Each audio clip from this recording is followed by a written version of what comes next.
Cerita ini hanya fiktif belaka apabila ada kesamaan nama, tempat kejadian, karakter. Itu hanya kebetulan saja. Ini adalah kisah lanjutan dari video sebelumnya. Assalamualaikum warahmatullahi wabarakatuh.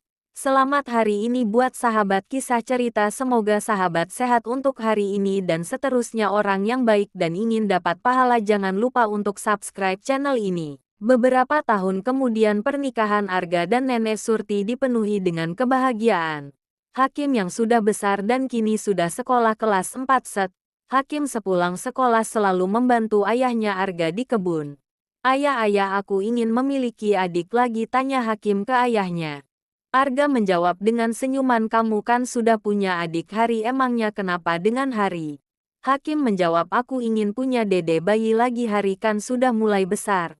Arga menjawab, "Nak, ibumu usianya sudah 90 tahun, kalau punya bayi lagi itu resikonya sangat besar." Tapi Arya memaksa untuk punya adik lagi ke ayahnya. Lalu malam yang penuh terang Arga bicara kepada Nenek Surti. "Sayang, tadi siang Hakim anak kita meminta kepada aku untuk diberikan adik lagi." Lalu Nenek Surti menjawab, "Memangnya kenapa dengan Hari, kan itu juga adiknya?" Lalu Arga menjawab, "Hari kan sudah mulai besar sayang, jadi Hakim ngotot ingin adik bayi lagi." Lalu Nenek Surti dengan senang hati menjawab, "Kalau begitu sekarang ayo kita lakukan hubungan suami istri. Lagian juga kita kan sudah lama tidak melakukan hubungan itu. Kalau memang kamu sudah siap sayang untuk mengandung lagi, ayo kita lakukan sekarang." Akhirnya Arga dan Nenek Surti melakukan hubungan suami istri. Dalam 1 minggu 3-4 kali mereka melakukannya.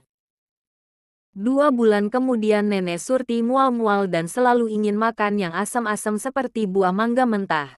Karena ada yang aneh dengan perilaku Nenek Surti, maka Arga membeli alat tes kehamilan. Dan apa yang terjadi, alat itu menunjukkan garis 2 yang artinya Nenek Surti hamil. Untuk mengurangi rasa penasaran, Arga membawa Nenek Surti ke rumah sakit kota untuk diperiksa. Setelah diperiksa, dokter memberitahukan bahwa Nenek Surti hamil dan sudah jalan 1 bulan. Lagi-lagi geger satu kampung, para warga bicara dengan nada marah. "Arga, apa kamu tidak kasihan dengan Nenek Surti? Dia kan sudah 90 tahun usianya, kenapa hamil lagi?" Lalu Arga menjawab, "Ini adalah keinginan kami berdua untuk masalah kehamilan Nenek Surti, serahkan saja kepada Yang Maha Kuasa." Setelah mendengar jawaban itu, para warga sadar dan meminta maaf. Hari demi hari, bulan demi bulan telah dilewati Arga dan Nenek Surti. Saat kandungan Nenek Surti memasuki bulan ke-7, Arga selalu menyiapkan makanan sehat untuk Nenek Surti dan hampir setiap hari sebelum dan selepas bekerja Arga selalu mengelus perut hamil Nenek Surti. Arga selalu bilang, "Sayang, terima kasih atas kehamilanmu yang ketiga, apa yang diinginkan Hakim dikabul oleh Sang Maha Kuasa." Hakim pun selalu mengelus perut hamil Nenek Surti hampir setiap hari sebelum dan sesudah sekolah. Bahkan sebelum tidur malam pun Hakim selalu mengelus perut Nenek Surti. Hakim selalu bicara, "Dede baik-baik ya di dalam perut ibu. Kakak tak sabar menantimu keluar, nanti kakak akan ajak main Dede." Namun di pagi yang sedikit kelabu hari anak kedua mereka bicara kepada ibunya, "Ibu, nanti kalau Dede lahir aku tidak akan disayang lagi ya?" Lalu Nenek Surti menjawab, "Tidak nak, ibu sayang semuanya. Sayang kamu, sayang kakakmu." Mendengar perkataan itu Hari langsung tersenyum dan langsung mengelus perut hamil Nenek Surti dan bilang, "Dede sayang, tak sabar kakak menantimu lahir." Di kehamilan yang ke-9 di hari ke-4 Nenek Surti mengelus perutnya lalu membangunkan suaminya Arga. "Sayang, bangunlah. Sayang, bangunlah. Perutku terasa sakit, rasanya mau melahirkan." Lalu Arga pun bangun dan langsung membangunkan Hakim untuk persiapan ke kota untuk ke rumah sakit. "Hakim, bangun nak," seru ayahnya ke kamar Hakim dan Hari karena mereka satu kamar. Lalu Hakim bangun dan bertanya kepada ayahnya, "Ayah, ada apa ini, kok ayah seperti cemas?" Lalu ayahnya menjawab, "Bangunlah dan bangunkan adikmu Hari karena kita akan segera ke rumah sakit kota karena ibumu akan segera melahirkan." Arga, Hakim, Hari dan Nenek Murni langsung menuju ke mobil lalu Arga langsung menyetir menuju kota.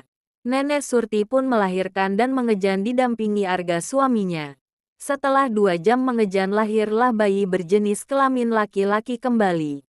Lalu Arga sambil menggendong bayi barunya menamai bayinya dengan nama Satria Purnama yang artinya pemberani bercahaya.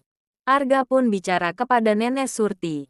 Sayang, terima kasih kau telah memberikan anugerah terindah seorang bayi laki-laki. Hakim dan Hari menunggu di luar setelah sang adik baru dibawa keluar. Senyum di wajah mereka berdua terpancar. Ayah, siapakah namanya? Tanya Hakim dan Hari. Arga menjawab, namanya Satria Purnama yang artinya pemberani bercahaya. Setelah sehari di rumah sakit mereka pun pulang ke rumah. Di perjalanan menuju rumah kecil mereka disambut hangat oleh warga yang sudah menunggu untuk melihat bayi Arga dan Nenek Surti. Keesokan harinya Hakim akan pertama Arga dan Nenek Surti yang sedang bermain dengan Hari adiknya. Merasakan rasanya ingin buang air besar, kentut pun sudah keluar beberapa kali. Lalu Hari menjawab, duh kakak bau tahu. Lalu Hakim menjawab, maaf dek kakak ingin buang air besar. Lalu Hari menjawab, sudah sana kakak buang air besar dulu ke toilet, takut keluar di celana. Hahaha, ledek Hari. Lalu Hakim pun ke toilet lalu membuka celananya, langsung jongkok saja di toilet. Pas lagi jongkok, kentut keluar lagi. Setelah beberapa saat kotorannya keluar. Hakim sampai 5 kali mengeluarkan kotorannya. Setelah beres buang air besar Hakim langsung cebok dan langsung kembali memakai celana. Hakim langsung main kembali bersama adiknya Hari tapi kentut keluar lagi. Duh kakak bau tahu, gumam Hari sambil agak kertus. Maaf dek, gak sengaja ya, hitung-hitung parfum lah do, walaupun parfum bau, hahaha, celetuk Hakim. Akhirnya Arga dan Nenek Surti hidup bahagia dengan ketiga anaknya walaupun tinggal di rumah kecil sederhana tapi mereka bahagia.